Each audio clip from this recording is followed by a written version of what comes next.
৩০০ লোহার সেতু এখন মরণফাঁদ।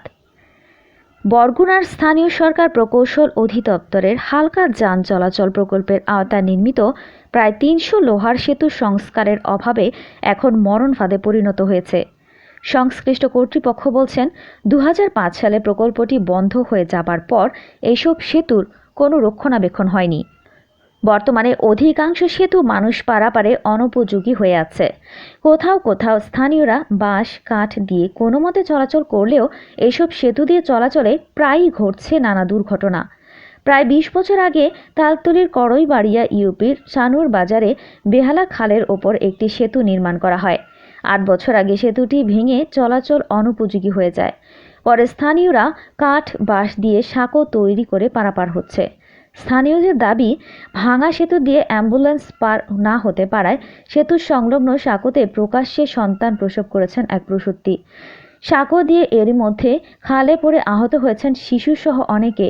সেতুটি ভেঙে যাওয়ার কারণে প্রতিনিয়ত ভোগান্তির শিকার ওই এলাকার অন্তত ২০,০০০ মানুষ।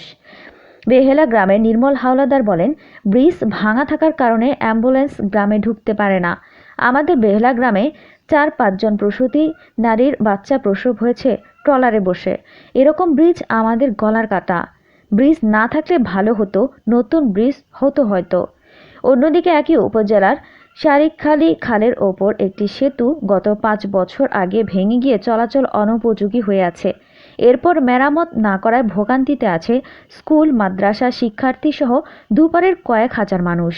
এখানেও স্থানীয়রা বাঁশের সাঁকো তৈরি করে পারাপার হলেও দ্রুত এই সেতুটি নির্মাণ করার দাবি এলাকাবাসীর। শারিকখালী গ্রামের সালাম আকুন বলেন, হাটে বাজারে যেতে আমাদের কষ্ট হয়। যাতায়াতের পথ বন্ধ থাকায় আমাদের উৎপাদন কৃষি পণ্য কম দামে বাড়িতে বসে বিক্রি করতে হচ্ছে। এ অবস্থা শুধু বেহালা ও শারিকখালী খালে নয়, জেলার ৬ উপজেলায় প্রায় ৩০০টি লোহার সেতুর একই অবস্থা। এমনই ভোগান্তির শিকার সদরের নলি মাইঠা গ্রামের বাসিন্দা মোহাম্মদ রুবেল বলেন, বিগত ৫ বছরের বেশি সময় ধরে পড়ে আছে আমাদের এখানের ব্রিজটি, আর সেই সমস্যা ভোগ করছি আমরা। ব্রিজের ওপারে চর মাইঠা প্রাইমারি স্কুল, সেখানে ২৫০ জন শিক্ষার্থী ছিল। ব্রিজের ভোগান্তির কারণে শিক্ষার্থী দাঁড়িয়েছে ২০২৫ জনে।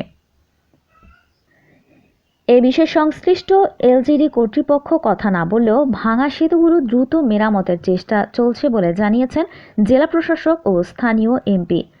বরগুনার জেলা প্রশাসক মোহাম্মদ রফিকুল ইসলাম বলেন, যেখানে মানুষের বেশি দুর্ভোগ হচ্ছে আমরা চেষ্টা করছি সেগুলো সমাধান করার।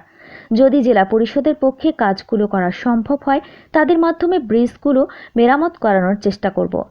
তাদের আওতায় না থাকলে এলজিডির মাধ্যমে এই ব্রিজগুলো মেরামত করার চেষ্টা করা হবে।